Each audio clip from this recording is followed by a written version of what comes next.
Guys, welcome back. Today we're going between two sites in Bushwick, Brooklyn. Now we are pouring our final floor, and the cool thing that I want you to stay informed on and stay tuned in and make sure you lock in when you're doing this is you have to request your special inspector, rebar and concrete, to be here day of pour.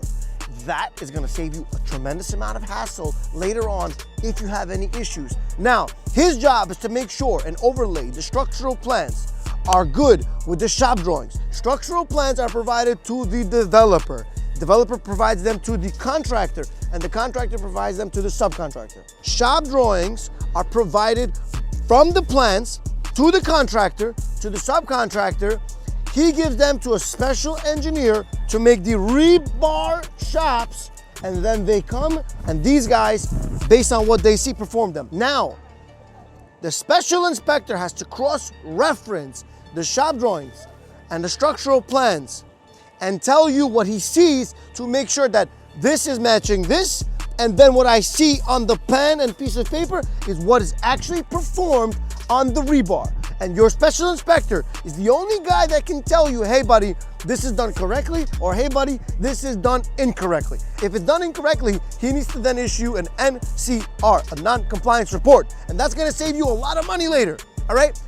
Back to the pour. Now the concrete trucks have about 45 minutes to an hour from the time that they're dispatched their concrete mix to the site location. So you have to time it that everything is ready. So this was ready on Friday. We knew that they're gonna come 10 o'clock on a Monday and pour in one shot.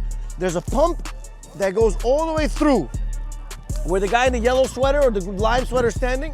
It links all the way down to the first floor and out to the truck. And they're literally pumping up concrete, and they fan it down to make it as smooth as possible. Now, the reason why I like the fan, this is something that I'd like for you guys to know, it's gonna save you between $3 and $5 a foot.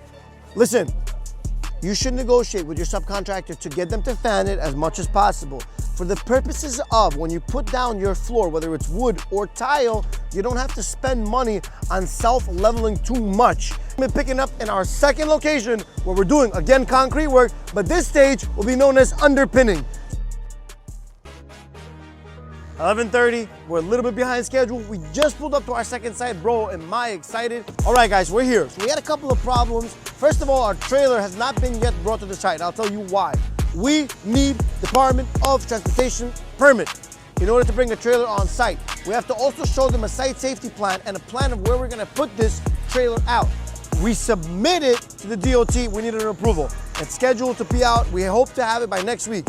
In the interim, we're just like a little shack in the back where we have all our plans, our stations. In the box, we have our site safeties, we have our cross-access agreements, we have our pre-construction surveys, we have our structural, foundation, architectural, and MEP plans here on site in the back. We have our project manager, our foreman, our subcontractors, project manager, and our full excavation team. There's about 10 people on site, so it's always hard to kickstart the site, but remember, I can't lose time. So whether I'm coordinating detention tank details, which is what's happening right now between architect and structural engineer, or whether I'm coordinating foundation and what plots we're gonna be doing, whether the concrete truck is on the way, what rebar is being placed, and the rebar inspector is coming, this is all happening simultaneously. You cannot stop the job. So my recommendation is to you, guys, learn to solve problems and do it so quickly. It's always better when you have a good team that's responsive, that can help you do that. That's option number one. Number two, don't get caught up in the weeds. Don't think about blaming people.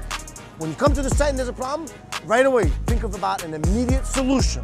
And then, when everything is solved, you can figure out where the ball was dropped so you know who to plug and play and where and how. So those are the most important things. So that's my quick little tip before I go back and take you in the next scene. We're gonna be going down to show you the underpinning. I wanna show you physically what's going on. All right, guys, I hope you enjoyed what you watched. Stay tuned for the next episode. There's gonna be a lot more information.